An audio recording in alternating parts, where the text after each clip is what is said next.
The following is designed to entertain and inform, not provide medical advice. Always consult your doctor before starting any treatment. Spire.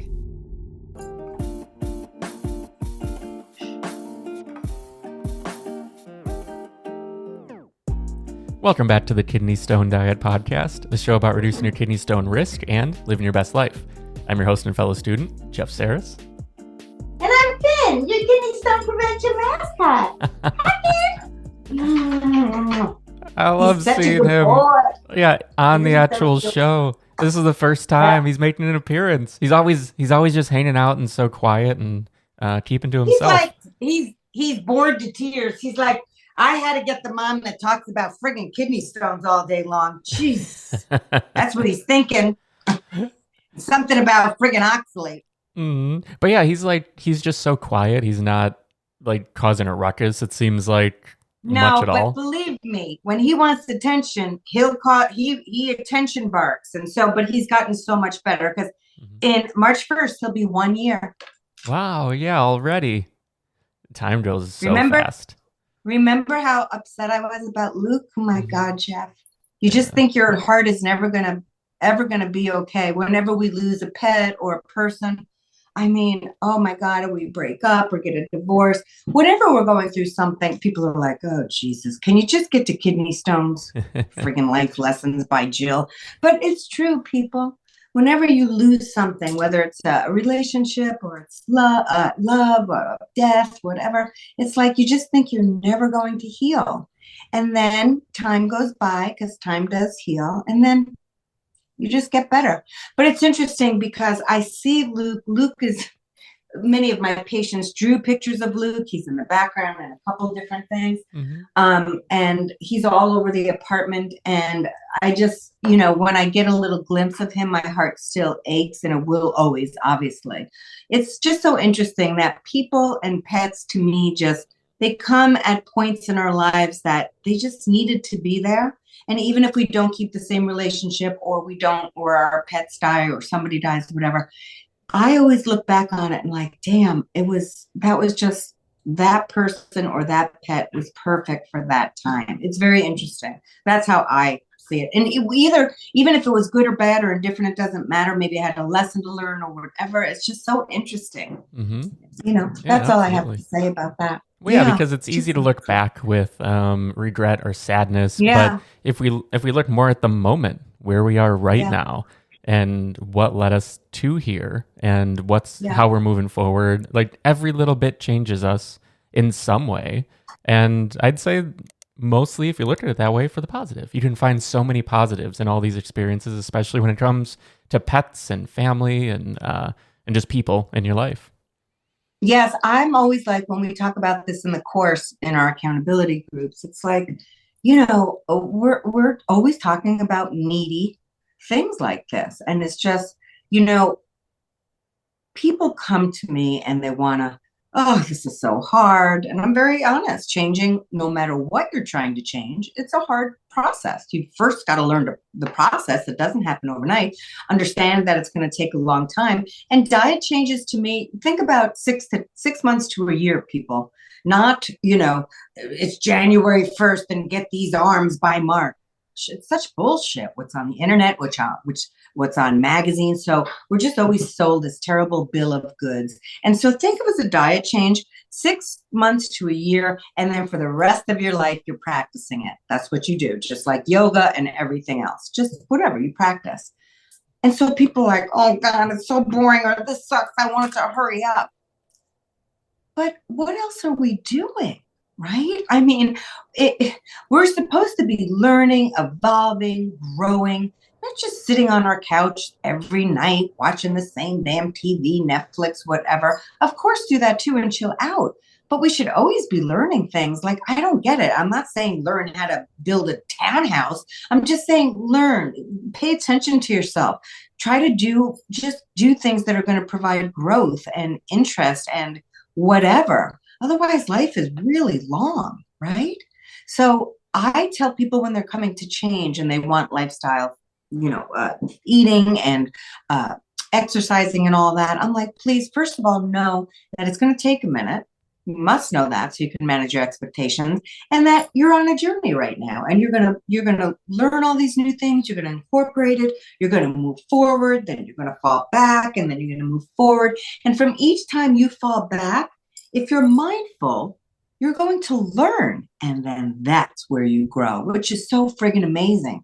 I say this a lot, but it's like embrace failure, because that means hopefully you're going to learn something, and that doesn't happen again. So the only way we learn is if we screw something up. So I don't know. I'm just, I'm turning 60 this year, and I'm just really interested in all the things that I don't know.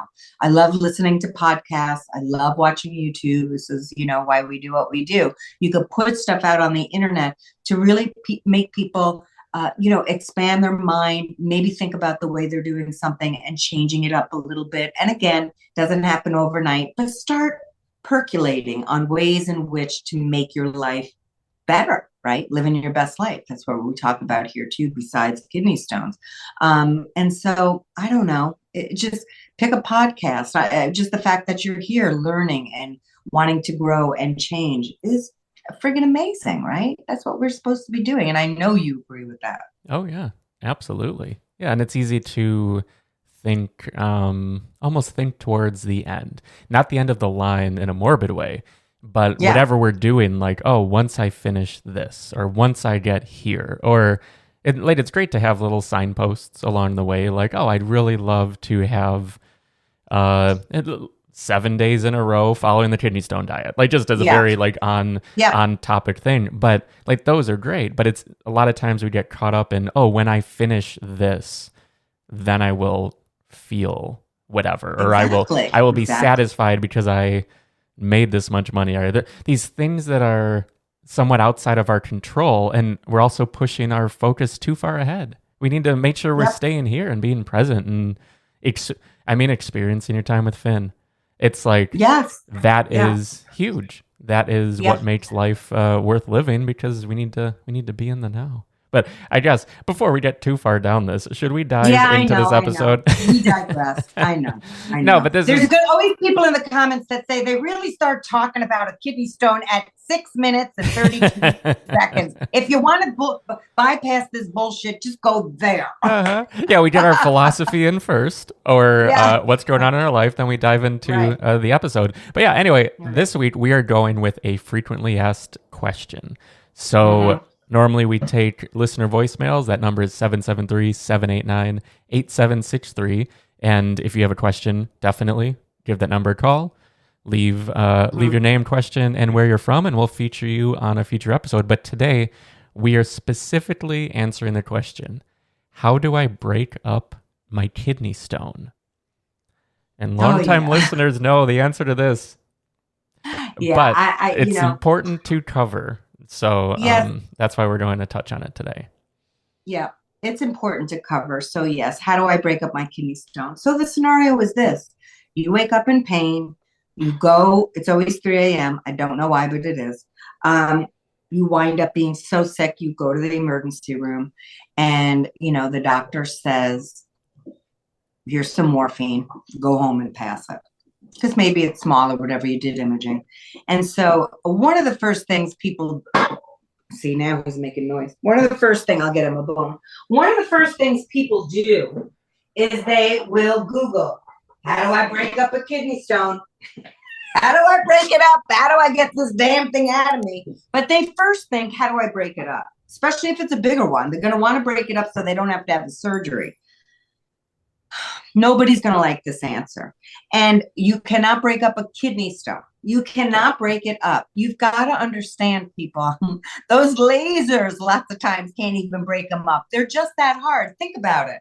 If you they're like little rocks. Put a rock in some kind of solution. It's not going to break up. It's going to sit there. Okay?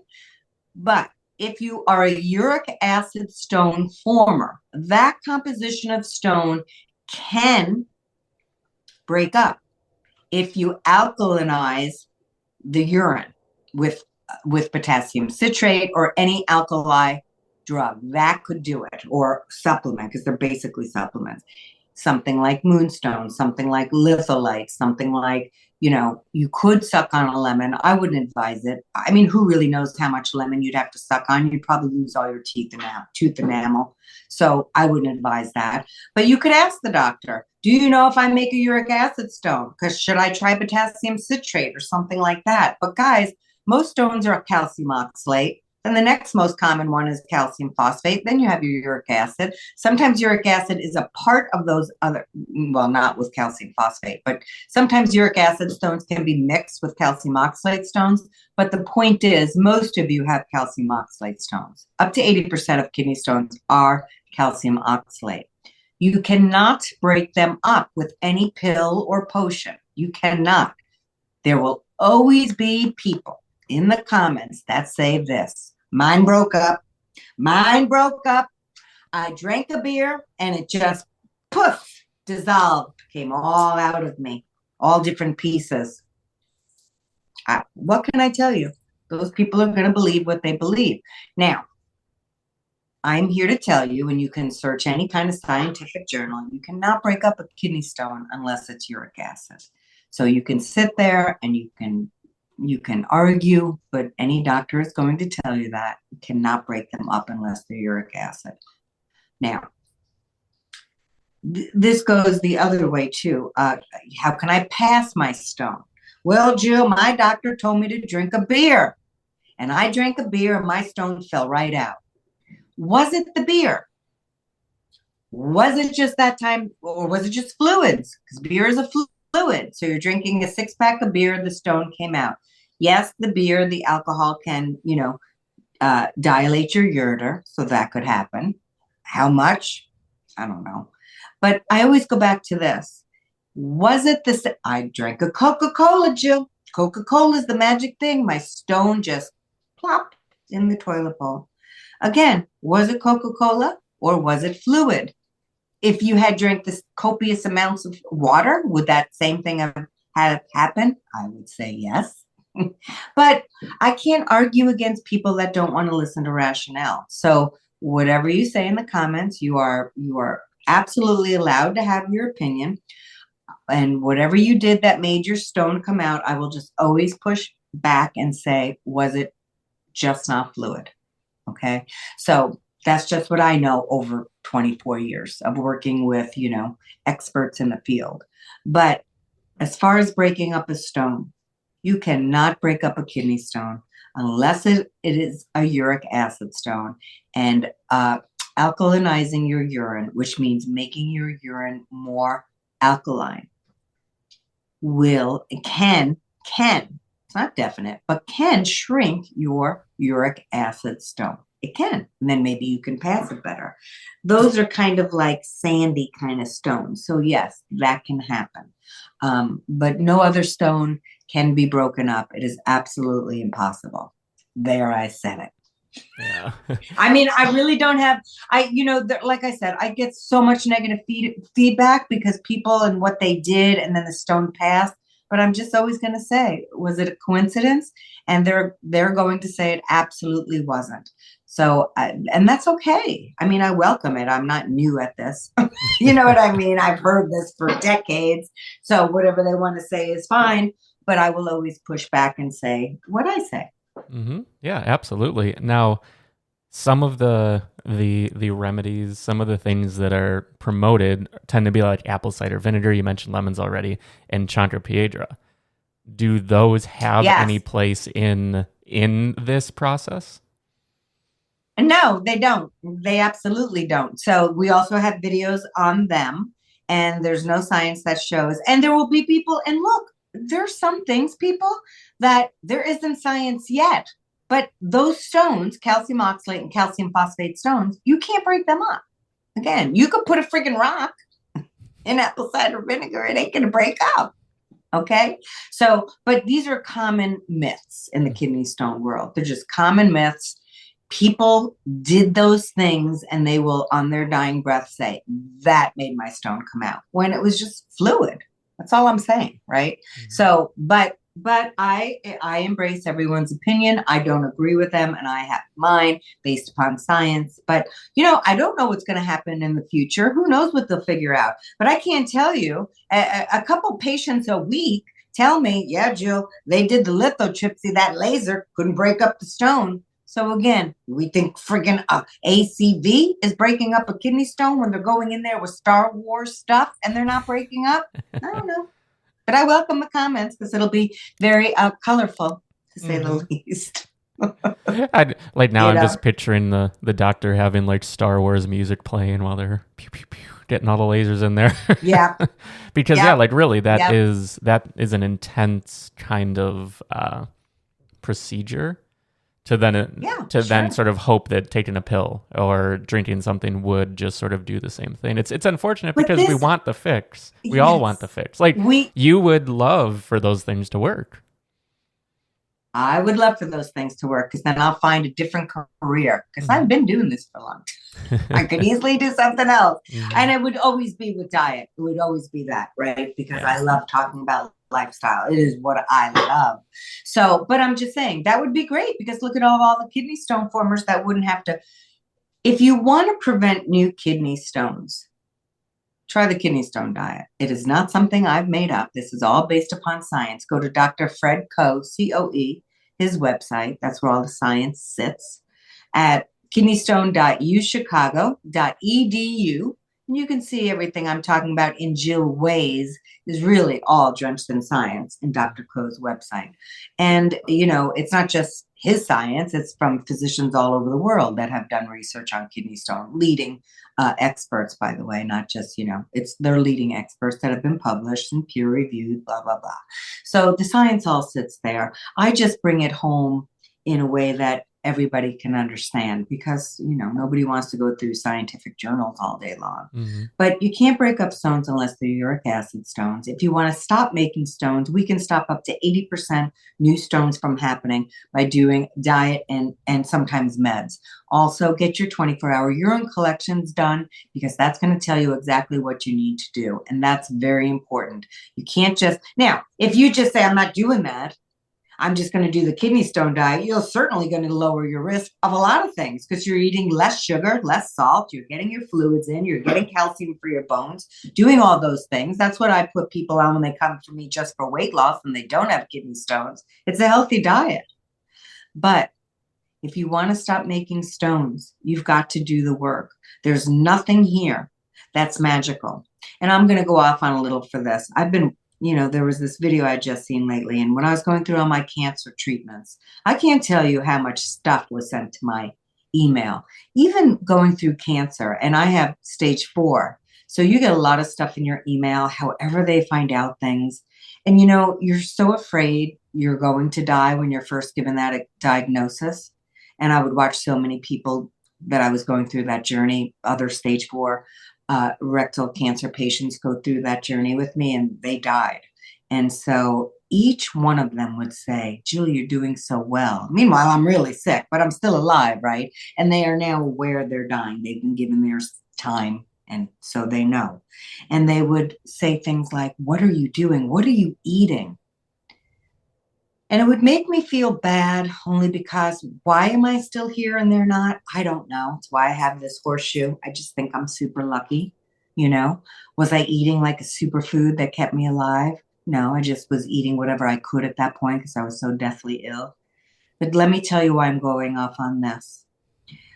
We as people, we as human beings want to believe that there's this one superfood, whatever, this one special pill, this one special juice, this one special potion that's going to cure us when we're deathly ill or prevent cancer or any of these, or we have colitis or Crohn's or bowel disease or diabetes. And if we just suck on this goji berry, where everything's going to disappear. And so it preys on our hopelessness. It preys on our anxiety and fear and all the things. And so we take those foods. And many of you did take those foods because you were fighting diabetes and now you have a kidney stone because you overate spinach and almonds and all that stuff. My point is, even though I teach nutrition for a living, There is no such thing as one food preventing cancer or any disease. Don't fall for it. When I was going through all my cancer and not knowing that I was going to live or not, I took a lot of supplements because you just do, because you'll do it. You do it. I went through a very prominent naturopath. So it wasn't like I went to, the corner store. I went to a very PhD, MD person. But still, I was taking hundreds of dollars of supplements. I don't friggin' know what they did. Okay. I wound up getting off all of them way before my cancer was done because it's so much money. And I felt like such shit with chemo and radiation and all these surgeries I went through. I don't think they did much for me. They weren't going to keep me alive. That was my choice. Everybody needs to do their own choice. But what I'm saying, what I experienced as a patient was like, if I just take this, maybe I can see grandbaby. If I take this, you're afraid. And I don't care if you have stage 4 cancer or you have bowel disease or diabetes or whatever, you're scared once you get something. Doesn't have to be as dramatic as stage 4 cancer. It's just what I've had, so I bring that up. Whatever you have, fibromyalgia, depression, anxiety, all the things that we get, we just want something to fix it. It's not going to be there sometimes. My diet is not going to make you not get cancer. Could never promise that. Sometimes we just get sick anyway. So don't fall for the bullshit that's out there. And especially make sure you're really listening to people that have credentials. Don't just listen to people that are saying oxalate's killing the world. That's another thing, all this oxalate toxicity. Is this based upon science, people? Check your sources before you stop eating healthy foods. So you see, I'm going all over the place, but the bottom line is this. There is no magic cure for anything. Nothing. There was nothing I did to keep alive. I'm just friggin' lucky. My time wasn't up yet. Okay? So don't fall for it. It was a very scary time in my life, and I fell for a lot of shit. I wouldn't do it again because I know we get what we get sometimes in the world, and it's just not fair, people. But doing this diet will help prevent disease. Is it a guarantee? No. There's not one thing we're guaranteed in life, folks. And my diet isn't a guarantee either. But research shows that it can lessen your kidney stones, okay? It ain't going to prevent cancer. I still got it. So I'm just saying, there is no quick fix. There is no magic pill. Do your best. That's all we can do. Do your best when you're up to it. On days where you can't do your best, it's okay. Just get right back to work. That's how we roll here. But don't believe the snake oil stuff. It really bothers me. Personally, it bothers me because of the things that, I was told and I believed myself. Don't go there. It's a lot of money. But of course, make your own decision. Talk about everything with the doctor. You must talk to your doctor about all things. See if it's right for you.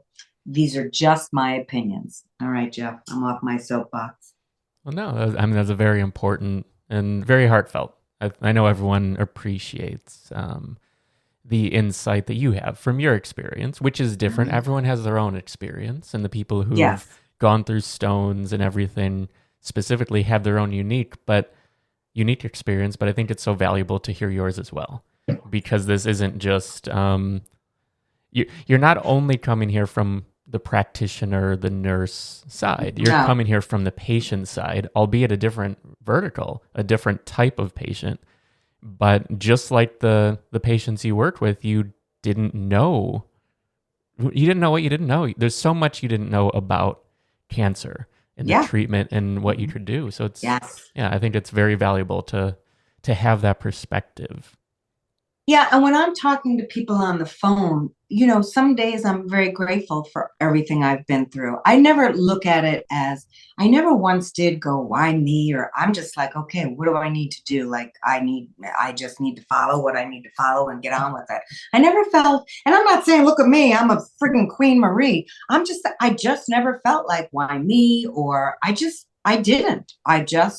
And so after I was lucky enough so far to get through this, so far. I mean, my cancer's come back. It could very well come back, right?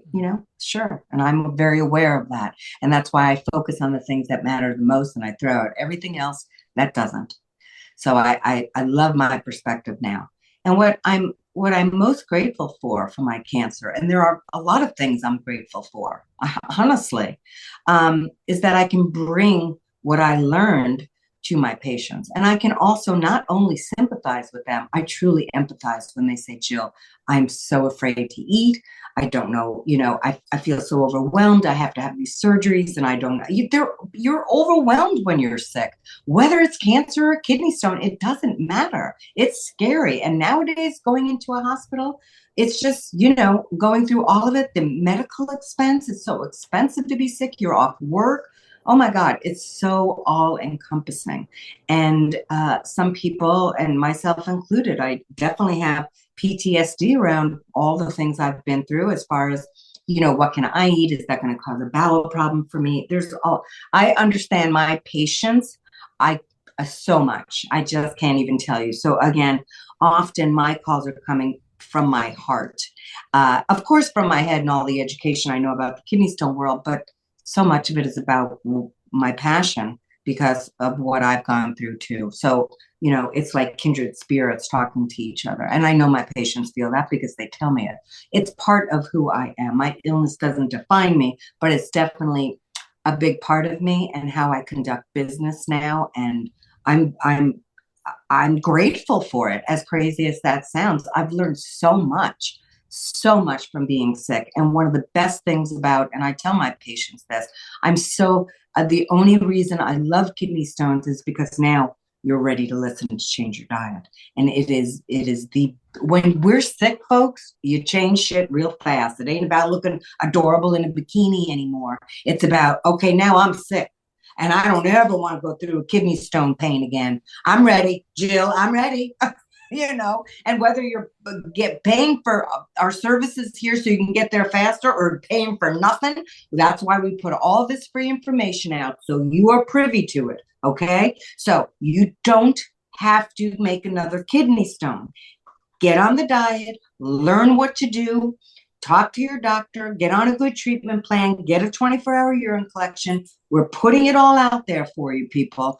Do it, because being sick is no friggin' joke. And we all know that here. So that's my wrap for today. Yeah, I think that is a perfect spot to close out. So again, kidneystonediet.com, where you can find all the resources, the course, the meal plans, and everything, free and premium. And the phone number, if you have a question, 773-789-8763. And we'd love to feature you in the future. Yeah. With that, I think we'll wrap. So awesome. See everyone next week. Bye.